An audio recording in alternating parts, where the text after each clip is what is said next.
So, okay, we're here with, what's the name again? The company's called Render. It's a South Korean company founded in 2011. It's one of the first manufacturers to get into the dedicated music server streamer space. It's a category that has since become full of a lot of great brands making similar products. But Render was one of the pioneers of the category. It provides access to your own music collection in addition to streaming services, content coming from streaming services like Tidal, Qobuz, Spotify was just recently added. It has massive onboard storage. That's always been a big design philosophy of Render, is keep all of your music storage on board in one place so that you don't have to deal with complications with network attached storage devices and hard drives. And it was really conceived as a one-box solution where your whole music library has a home base in this machine. Okay, so you have your own sort of super souped up iTunes, sort of, right? Yeah, it's like a built-in jukebox basically, where you have anywhere from 2 to 12 terabytes of storage built into this machine. So you can load a lot of your own music, and again, you can search and browse through Tidal and Qobuz and discover music in that capacity. And what's the quality? There's no real limit, practically. It'll go up to DSD 512, which I think there's like 10 albums available in DSD 512 right now. Right, so it is a service that you could stream, and you can stream in any of the high qualities, whatever the artist is creating, is that right, or offering? Yeah, of course, it'll do all the high res. It'll do MQA. We have a whole line of servers that have DACs built into them. So it's basically everything you need. It's a direct replacement for a CD player. Instead of playing CDs, it plays music files, and every one of the Render products with a DAC built in has an MQA full decoder DAC, so it'll get the best performance out of those Tidal MQA files. And then, of course, Qobuz doesn't require any special fancy DAC to get stuff up to 24,192. What about older recordings, like legacy recordings, things from the 70s, like the old jazz recordings and things that haven't been remastered or haven't been done? How do you handle that kind of material? It's a purist approach, so whatever the source material is, that's what you get. And that's the way there are some products that do DSP, but you don't want anything that's going to drastically change the way the source material sounds. You want to just present whatever's on record. You just want to get as close to that original source as you can.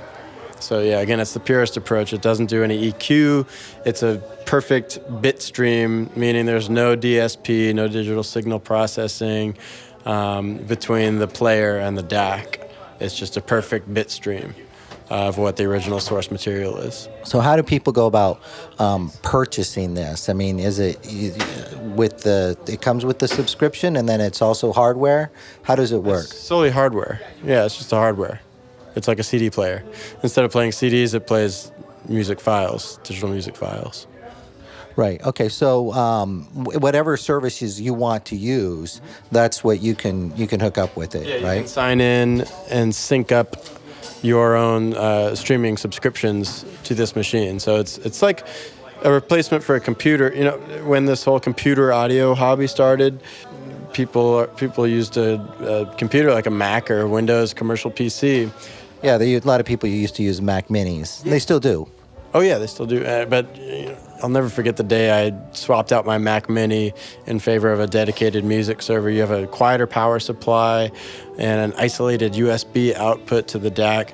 All of these things just contribute to a much lower noise floor, greater transparency, and it just brings you closer into the music. And is that the only piece of hardware that you make? Because like I said, I'm a little bit unfamiliar with your company, but all of these things are, with the streaming services are fairly new, so people coming in at it from different angles. So what else do you have as far as hardware? We have servers with DACs built in. We have servers that are just basically DAC-less transports where they're designed to be paired up with the DAC of your choice. How long has the company been in business? Since 2011. Okay, since 2011. And you're based out of Korea?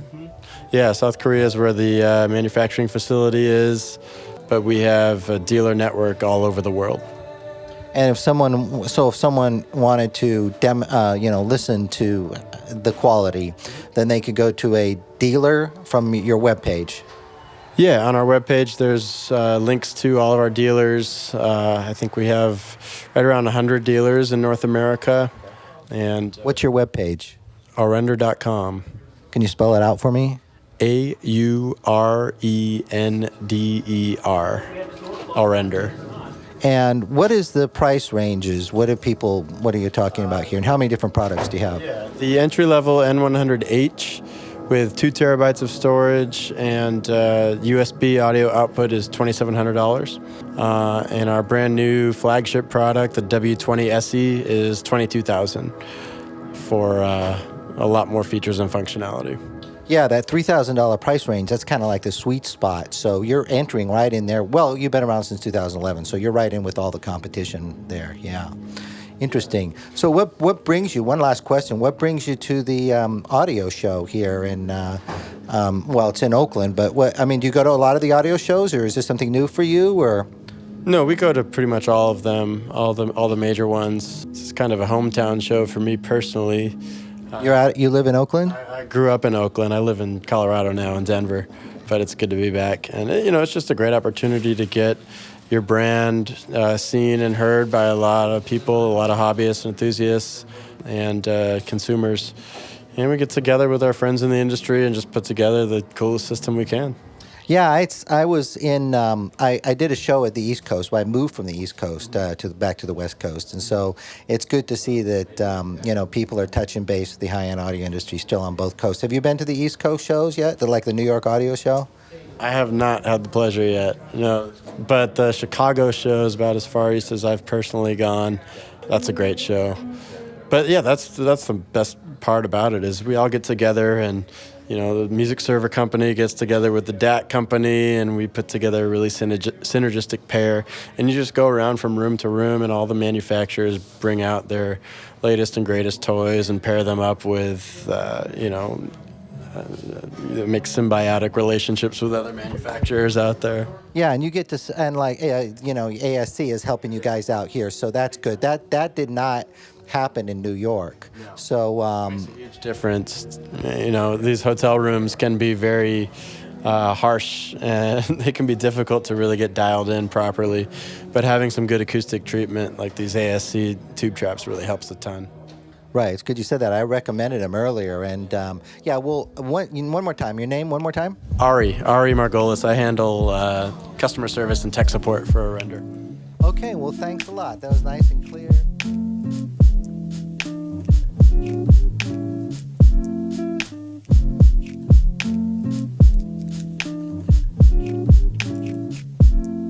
You're listening to the UnCommonCore podcast.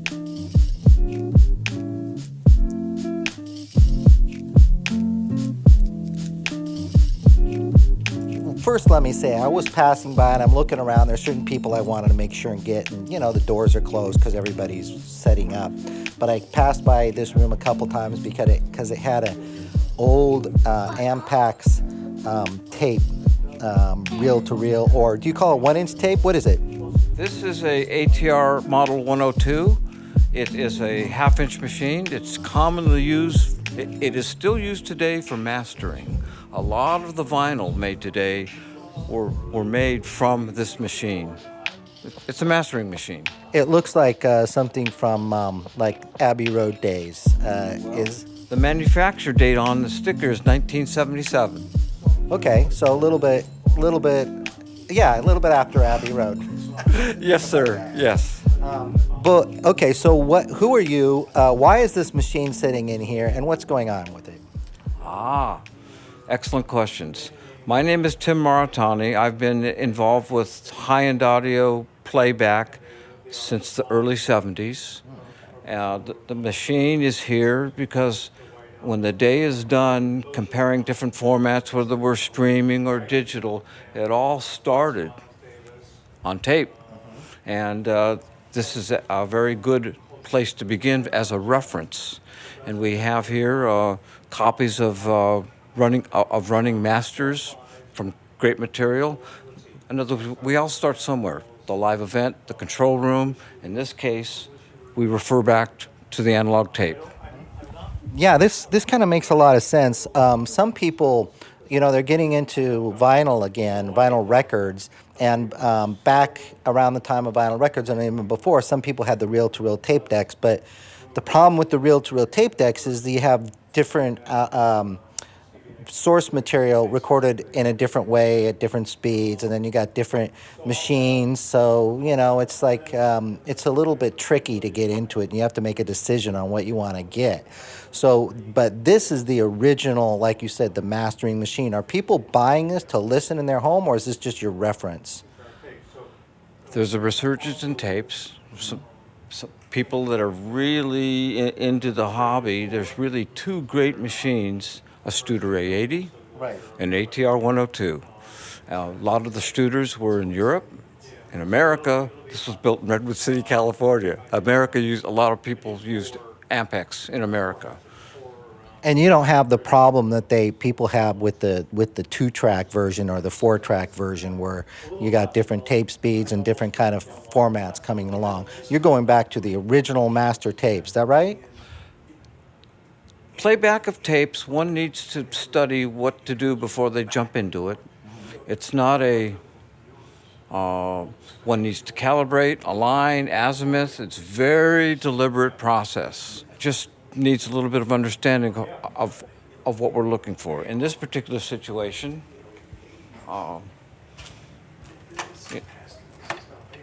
we have half-inch heads, and this head stack is removable, and you can plug in a 1/4-inch stack. That's one nice feature about an Ampex machine, is that you can pop the heads in and out and change. But we do have to be respectful. Is it 2-track, half-track? But your vinyl records were made from a Studer version of this and an ATR half-track. Now, the machine itself, are these still being made, or are you all getting vintage gear? They are being restored by ATR Services in Pennsylvania. Okay, yeah, I know there's a lot of companies, like also in the Midwest, that are restoring old, just old recording machines. Yeah, lathes and things of that sort. So, where again? What's the name of the company that's restoring them? ATR Services in Pennsylvania. Do they have a website with information? They do. Might be atrservices.com. Might be. And well, someone could find it with that and with Pennsylvania. So, what are you using it for in this room right now for the show? This is just to demonstrate just what you have and what you're doing with it? I'm using this as a representation for analog playback in this room. Okay. I have digital playback, not set up yet, and I have analog playback. Are you going to have a turntable in here? We are not. This kind of goes upstream to the turntable. Right. So I did not. Yeah, it's really interesting. Are they still using these in you said they're still using them in some of the recording studios? Is that correct or not? Absolutely. It's not inexpensive. Tape is expensive. When I'm recording my material on half-inch, it takes 2 reels for an album. Each blank reel is $125 blank. So one album just in tape is $250.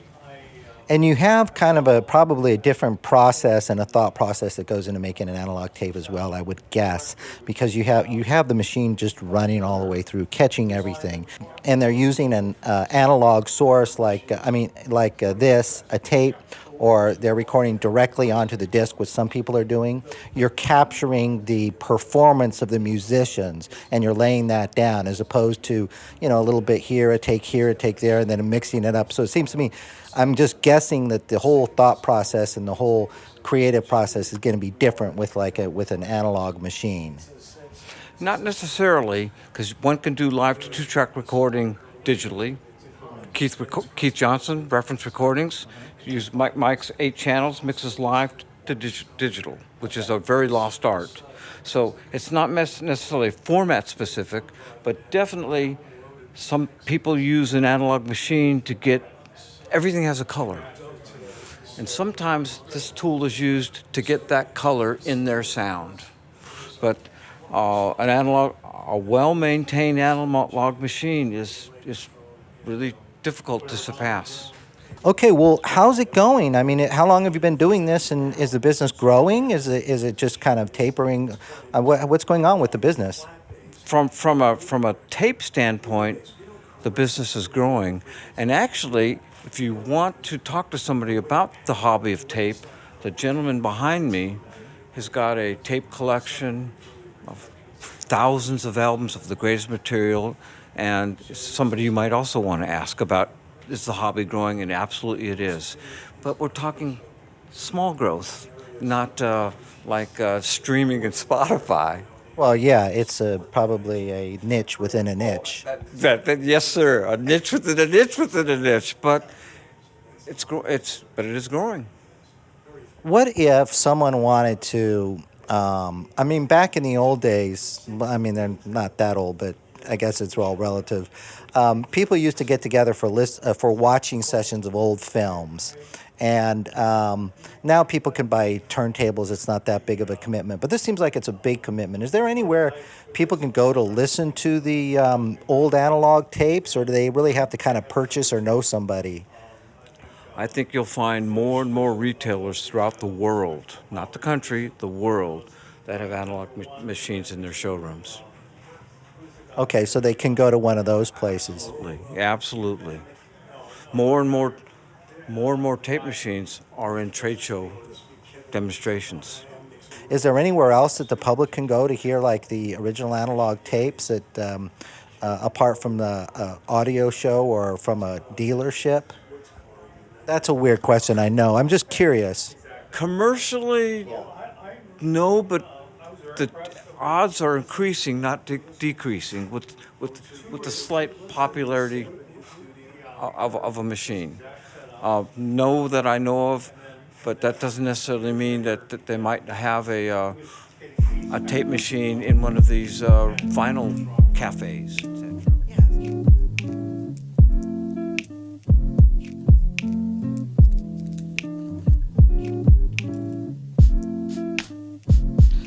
Okay, so you, I hear, are the man that has the best analog tape collection in the world. Is that correct? I don't think so, but I have a good collection, certainly. What's your name? Larry Toy. And tell me about this collection, how you came about it, and how long it took you to make it, and like sort of what it is exactly also. Well, I started collecting tapes many, many years ago, but it was not until the tape project that I really started getting involved with the 15-inch 15-inch per second two-track tapes, which are sort of the gold standard for sound quality I think that exists, certainly for analog sound quality. Yeah. Now, what about the other formats?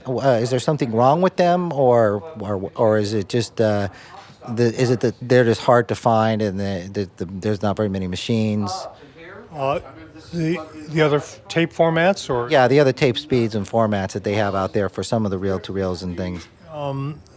it began back in the 50s when stereo started with 7.5-inch tapes, which were two-track tapes. And then for economy purposes, they moved to what became very popular, the 7.5-inch four-track tapes, which are actually stereo, two tracks in each direction. And then for economy purposes, to save money on tape, they moved to 3.75 inch per second four-track tapes. So that lowered the quality even more.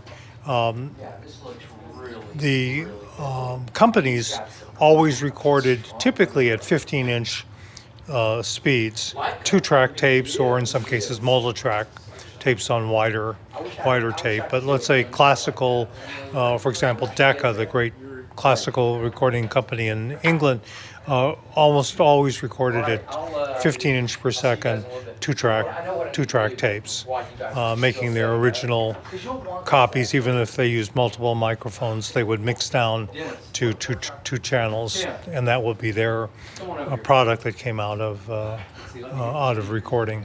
So this is kind of like the standard for the high quality two-track tapes. Now, okay, but let's get to your collection real quick. How did you come about it? And I was looking over here at some of the things you brought in to play, or I don't know whose they were, but you had Led Zeppelin, you had the Beatles, you had Dire Straits, you had all these great rock bands, and you had Take Five, Dave Brubeck. I mean, it was insane.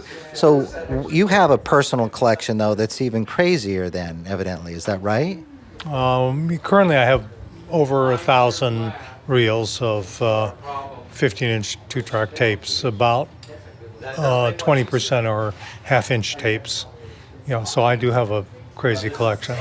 And how did you get them? Is it just through people you know? Is there a marketplace? Are there auctions? I mean, how do you get that? There are multiple sources. Maybe a third of the tapes I bought commercially. Anyone could buy them. I started with the Tape Project, and I have the 30 releases that they've done so far, which is 60 reels of tapes. And I've gone ahead and bought tapes from probably 16 to 20 companies, which you can just go on the internet and find them. Websites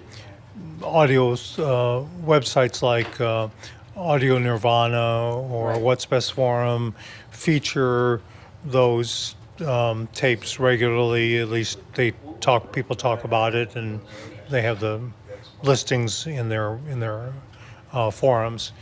So that's maybe a third of my collection. Not quite a third of my collection are from that source, and a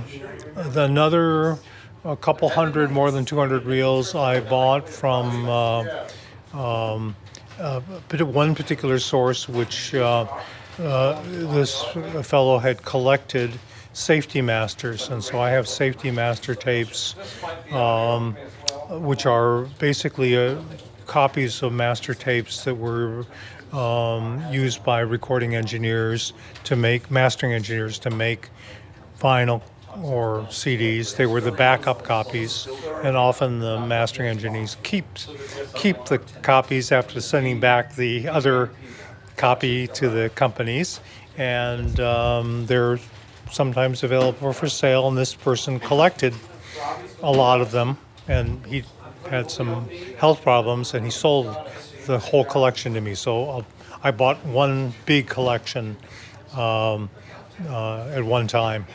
So do you have some kind of a bat cave or something like that where you keep all this stuff? I mean, how do you keep this stuff safe? It has to be a certain temperature, I imagine. Yeah, I keep them at home. I've collected, I mostly collect classical music, so I have 15,000 records in addition to these tapes, and I keep them in my house. It's reasonable size house, and Is it a special room that's climate controlled and everything? No? we have air conditioning in our house, and sort of standard, but nothing special about it. So they don't need to be. It doesn't need to have a special climate control. Not a vault or anything like that. Although They sound so valuable. I mean, I would hate them to degrade. You pull one out and say, "Oh, what happened to it?" Yeah, I think one thing that we found is that the tapes are pretty hardy. You have to do things to treat them well. For example, I store them vertically, which is the way you should store them.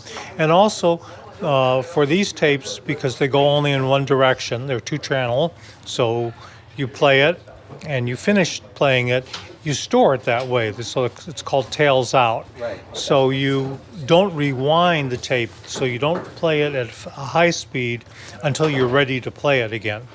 And that keeps the tape in much better shape. But there are I have tapes that are 30, 40 years old that are in great condition. Because they've been kept well and been taken care of. People also recommend you might play them once every few years, just to sort of exercise them, like taking your dog out for a walk. Well, that makes sense. So what are some of your favorite ones that you find yourself going back to again and again? Well, I've been always interested in classical music. So my classical collection is my biggest, and I have probably 500 classical reels. And I I play those regularly. I have some great old Decca recordings, and I even have the recording of the great Wagner Ring Cycle by Schulte, which apparently Decca no longer even has a good copy of them tapes. So They're going to be coming to you someday. they may do that, and so those are some of my favorites. I obviously things that Tape Project has released. They have 2 Decca recordings which are just superb. In fact, they no longer even are able to sell them. Their license ran out. So those are great albums. As is one of the albums that will be played at the show today, or this weekend, is called the Arnold Overtures, which is a great album that was engineered by Reference Recordings by Keith Johnson, who will also be here later in the show on Saturday afternoon. Well, so Tape Project, what's your involvement with them? Are you one of the important members, or are you just another? I'm just a customer. I got to know them early on, so I'm a charter subscriber. I think number 47.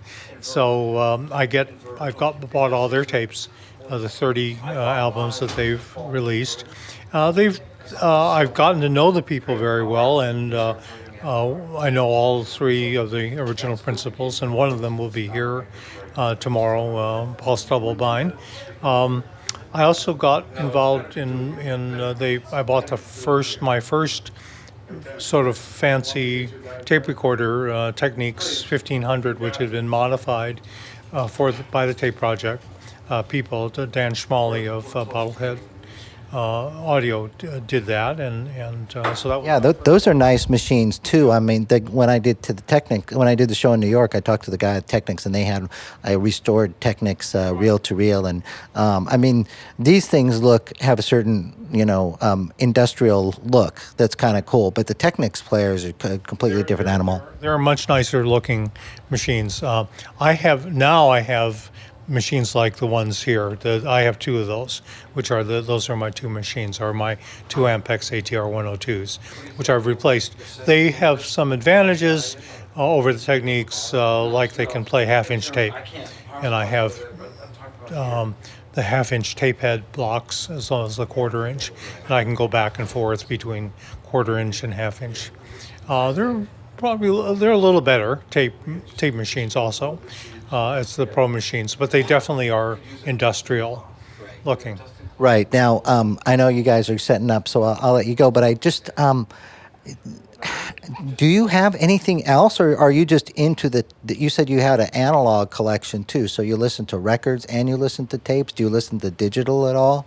Yeah, I have all 3. I have a multi-channel system, which I can play multi-channel digital recordings, which I have a lot of, and I have a lot of stereo recordings. I did digitize a large amount of my vinyl, 10,000. Good. 10,000 albums, which I digitized over a period of 6 years. And so it's a massive collection, about 40 terabytes of digital recordings that I made from my records and tapes. And all done with a Pacific Microsonics Model 2, which is a very fine digital to analog machine. Right, and can you, at your level of listening, can you still hear a difference between that copy, it's a kind of a dumb question, but between the digital copy and the original, with that high-end machine with your system? I can hear differences because I do process the digital. For example, I take out the scratches, and so that's one difference that I hear. But I really like the 19224 through the Pacific Microsonics and Merging Technologies software. I think does an extremely good job. And of course, if you use different turntables or different cartridges, you also get a different sound too. And during the process, I basically wore out cartridges and so forth. So What about the? Do you take the tape hiss out of the? Or I mean, in a half inch, there's not that much tape hiss, but there is some. Do you eliminate that or not? no, I don't hear any even at 15-inch IPS 2-track tapes. I really don't hear anything. I mean, there is sometimes in the original recordings, but I really don't hear it. And if I do, after 30 seconds or a minute listening to the tape, I think the mind works very well to suppress that, as opposed to anything that like digital. If there's a glitch in the digital, it's horrible sounding. I mean, you have because of distortion, or if there's a glitch in the record, you can hear that so it makes it much harder to ignore while a little tape hiss. Clearly, it's a big difference between 15-inch 2-track and 7.5-inch 4-track stereo. That's 4 times the surface area that's being used to record. So you lower the hiss tremendously, the tape hiss. Well, this looks like one of the probably the most, if not one of the most, if not the most interesting rooms because of all of this. All of these original tapes that you're going to be playing in here and all the people that are going to show up. So thanks for spending the time with me. One more time, what's your name and what else are you here for? I mean, just for fun or? My name's Larry Toy, and I'm just here to help Tim Maritani and the Martin Logan people out, just to play some tapes. Yeah, it's amazing. So I'll definitely come back to take a listen to that. And again, thank you for your time. You're welcome.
You play with my emotions like you're having fun. I've had to do respect for myself. I'm the stronger one and I'm stronger than hell. I think it's best if we just cut ties. We've given it hell, no need to try.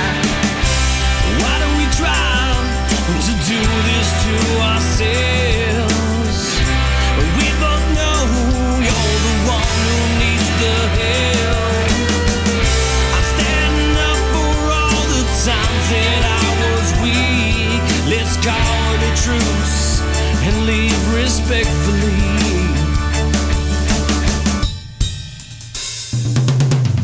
You take the house so you don't feel stuck. I'm taking myself, the dog in the truck.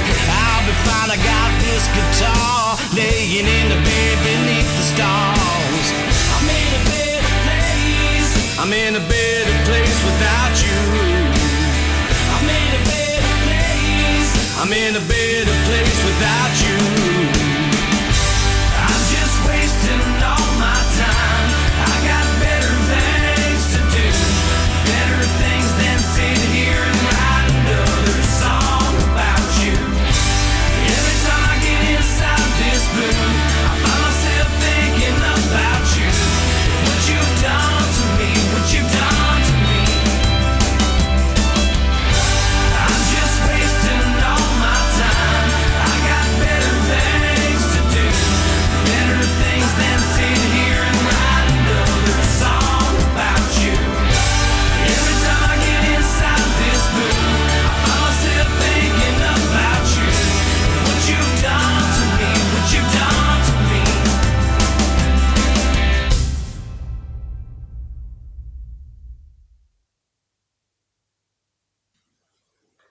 You've been listening to the UnCommonCore podcast with Thomas Howell. I'm Satoko Smith. Thank you for listening.